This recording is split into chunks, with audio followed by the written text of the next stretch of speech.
Hey YouTube, welcome to my channel. My name is Minaxo for those who don't know me. I'm very relatively new to YouTube itself, but I've been watching YouTube since I was yay high. So today I'm going to be presenting you guys the 15 freshman tips or 15 college tips that I knew before I went through college, going straight into college. I wish I would have known these things. I feel like the transition would have been smoother and I would have been way more successful in the transition from high school to college. Things would have went way smoother.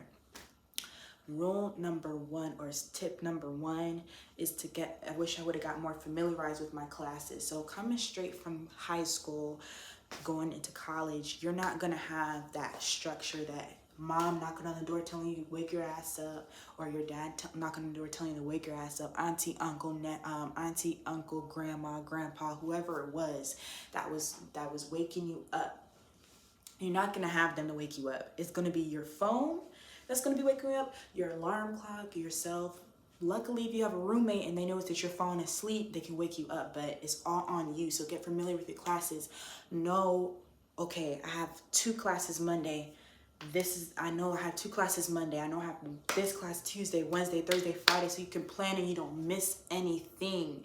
And if you do miss a class, try to always be communicative with your professors so that they know what's going on. You want to have that close relationship where you get in the habit of emailing them as soon as something comes up, or as soon as you weren't able to meet something. Explain why, be detailed.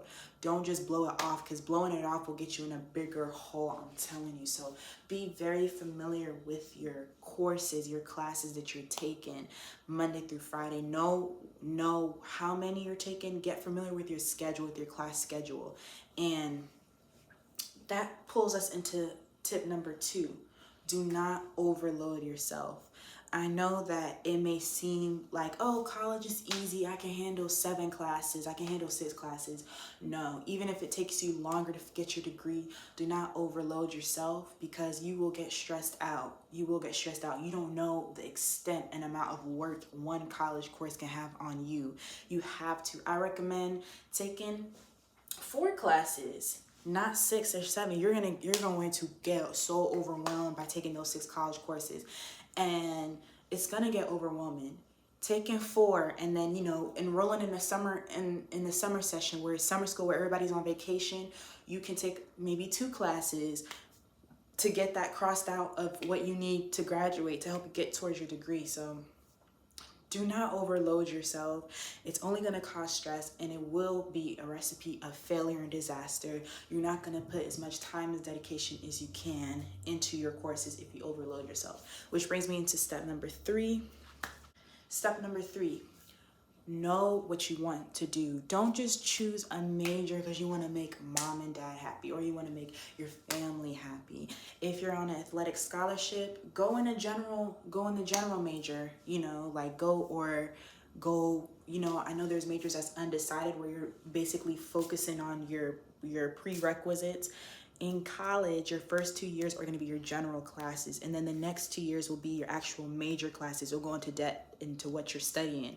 So take those 2 years, or that 1 year, to figure out what you want to do, because you don't want to go ahead and sign up for a major that you're not 100% sure you want to be in, and you're going to waste money by doing it that way. So make sure that you go in as a general major or undecided, because you're still trying to figure things out. And as you meet people on campus, as you talk to professors, as you work your way in life and you talk to people, you will get an idea of what you want to do in life and what you want to major in, which is why I stress to always sign up for the general classes, the undecided major. Step number 4 is just me telling it like it is right now. If you flunk, you're going to be broke for the rest of your life.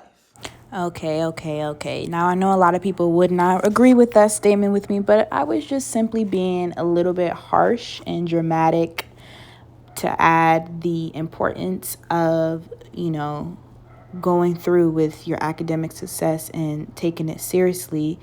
Because if you don't take it seriously and you try to be serious with anything else in life, it might not work out.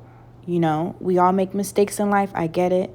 You know, there may be people out there that be like, well, you know, you can always, you know, start a business or do something like that. And that's perfectly fine. But I was just more so emphasizing the academic importance of fulfilling your college degree.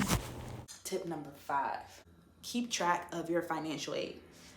What I say is, I know it sounds so good if you're offered this amount of money by your financial aid loans and you're taking all the loans that you can. Sit with the financial aid advisor, have them explain to you how college works. Only take out an amount of loan that's going to cover your classes, and that's it. Tip number 6, get a part-time job.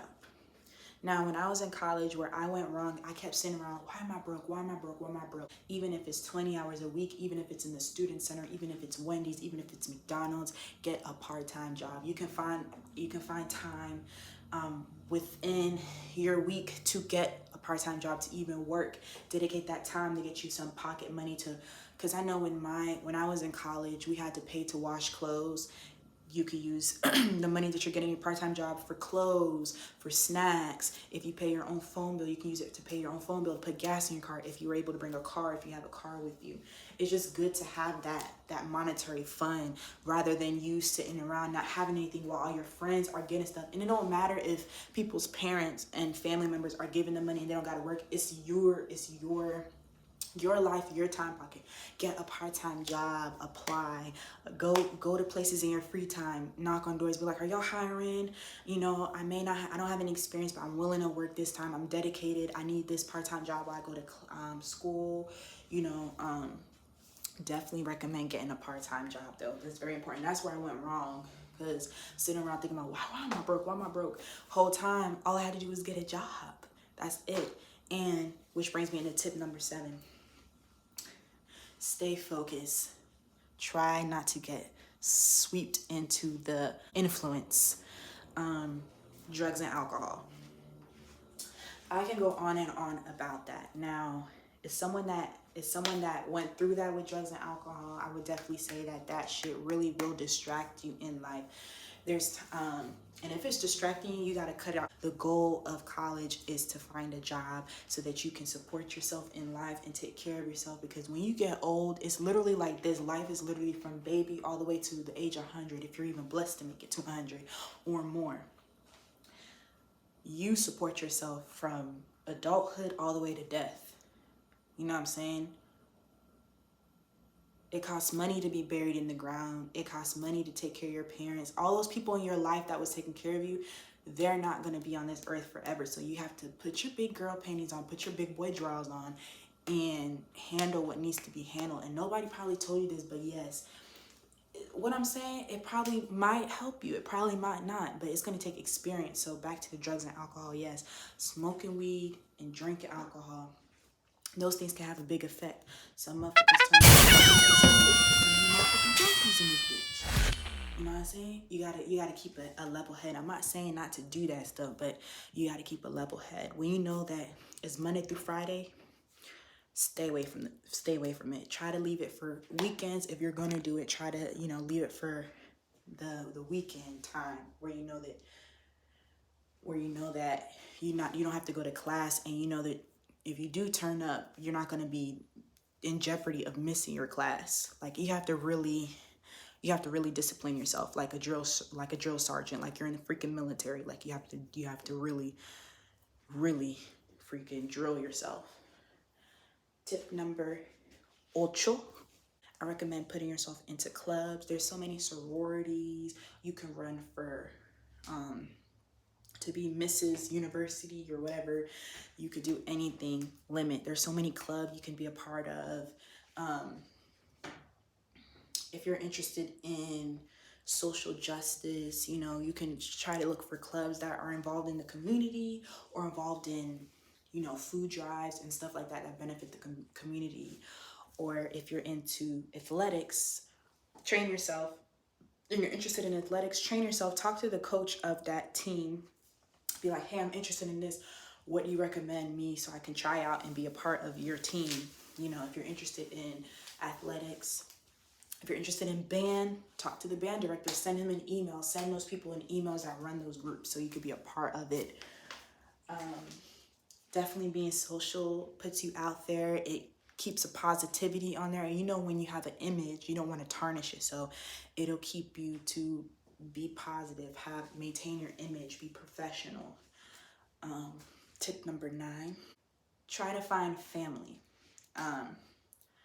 I know that sometimes what I had a problem with is when I was in college staying away, I would never really want to go home. I'd be like, no, I don't really want to go home, blah, blah, blah. No, don't do that. Always good to visit whoever your family is. Communicate with your family members how college is going, so that way you'll always have somebody there. If you do have somebody there, or reach out to a trusted adult. You can find those in your college. You can, if you don't have a relative, but try to have that relationship where you're communicating with your relatives, where you're communicating with your family members, because it's always, family is, implanted in the foundation of life. Like, it takes two to make one, and just keep that relationship with your family strong. Let them know how you're doing. Talk to them daily. That's another thing that strives away depression and homesickness, just talking and communicating. There's a lot of kids that travel from different states to their people send them to college and stuff. So keep that strong communication with your family. Any type of issues that you had and you left, try to resolve those. Family is very important, especially when you're in college. It's good to have a sense of family. It provides security and emotional support, so it's very important to have that. Number 10, communicate with your academic advisor. Your academic advisor is going to be like how it sounds, your academic advisor. They're going to advise you. If you feel like you're failing all your classes and you're just like, things are not going good, you can shoot an email. Email is the best source. If you have trouble reaching out to people, shoot an email to your academic advisor to have a conversation with them about, what you're going through. Let them know, hey, I'm having a tough time in college. I'm failing this class. What can I do? There's a lot of things in jeopardy. My family's dependent on me. I have financial aid. Like, what am I going to do?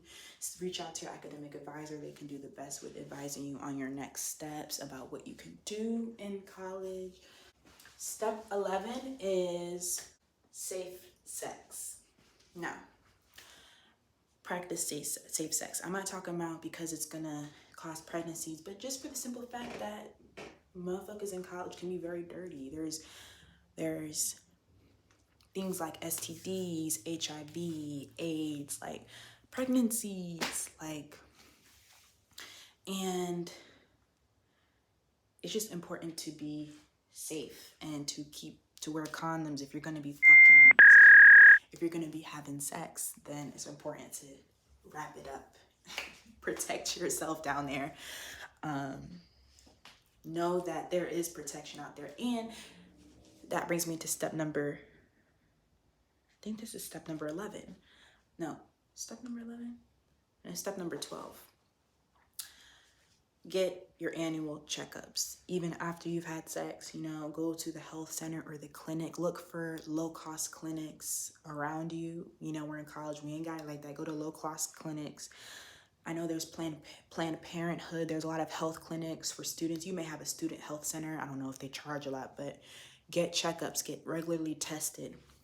Anything that's going on in your body, if you notice changes in your body, your pee burns, start to smell down there, go get checked out. Your health is number one, y'all.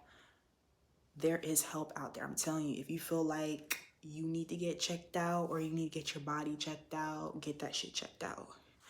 Step 13, procrastination. Procrastination is inevitable.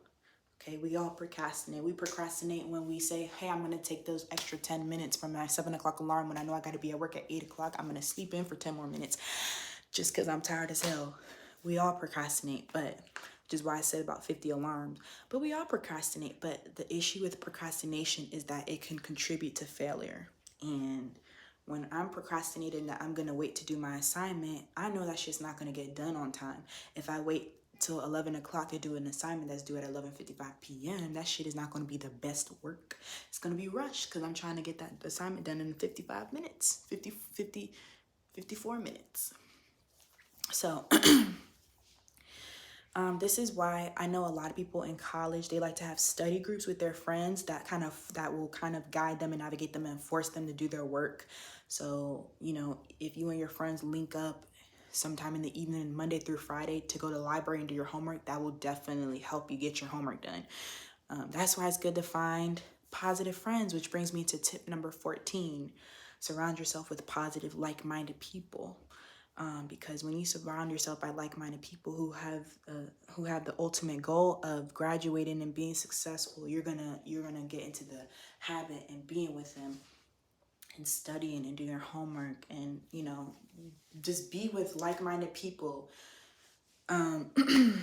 People that inspire positivity, people that know what they're there for, people that come from the same background as you.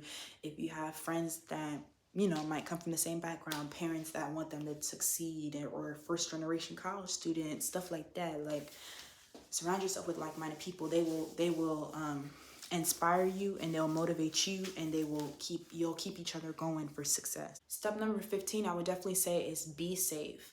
No matter where you are, be safe. Ladies, go on Amazon. Your parents may be like, they don't want you to get it, but you better get it. Go on Amazon, look up self-defense kits. I know they have pepper sprays, taser. Familiarize yourself with those items, because motherfuckers is crazy, especially when you go to these parties and stuff.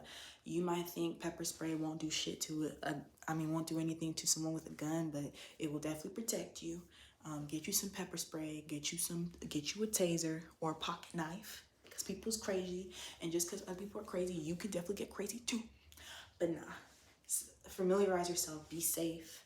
Guys, you can get pepper spray and taser too, and a knife. Like, you gotta protect yourself. Like, that's just that. You have to be safe, and you have to be aware of your surroundings. Be careful with trusting a lot of people, and be careful with downloading Tinder and going to random dudes' houses or inviting people to your house. Like, you have to treat things like, if you are gonna meet people on Tinder, make sure it's in a public place, and that y'all are in a restaurant or something with other people there. That's number one. If he can't take you out on a date the first time y'all meet on Tinder, next. Like, there should be no reason why you're taking me out to your house in Tinder the first day we meet. No, it's not happening. So definitely be safe. And if you feel like you're getting, last tip, even though it's not a numbered, if you feel like you're getting stressed, you can always seek a guidance counselor. Those are there. Like I said, your academic advisor is also a good one, but guidance counselor, those are there if you feel like you're getting stressed and it's too overwhelming. And they may be able to situate you with the best thing, but you want to be able to communicate with members of the university, and you want to be able to communicate with them so that if you do feel like you need to take the semester off, they can put a pause, they can halt that financial aid, you know, and they can get you back on the right track. But remember, the goal is to graduate, is not to bullshit, it's to graduate. And the parties and stuff, it may be fun, but the goal is to graduate and be successful. Remember, it's just a time period, a 4-year time period, where you're going to transition into getting that forever job, or that job that's going to be a great source of income for you to support yourself and your future family and yourself when you get older. So the goal is definitely to graduate. Without further ado, I hope that these 15 tips really assisted you all who are considering going to college, or first time leave from high school to go to college. And it's really good that you came across this video, because I really wish these things were told to me. I had to learn the hard way. And I had to learn the hard way. I didn't really know how good I had it. But the good thing is, my experiences and my lessons, I can definitely tell to others, to encourage them to do the right thing. And another thing I wanted to add about the drugs and alcohol: drinking and driving. Gotta be careful. Like, there's so many things I could tell y'all. You gotta be careful, because you can get DWIs, you can get DUIs, driving under the influence. And once you turn 18, them policemen do not care. You'll be in handcuffs. Yeah, it's not worth it. And then you put other people on the road in danger. So be careful with them drugs and alcohol, y'all. So much. I feel like y'all my little babies and I gotta help y'all and warn y'all. But so many different more things I could tell y'all. But if there are any additional questions that y'all have, leave a comment below. I hope I was able to assist in this video. I wanted it to include as much information as I could think of that were like really big alerts for me. But without further ado, subscribe to my video if you would like more, and thank you so much for subscribing to Minaxo and watching. Hope you guys have a lovely day. Bye.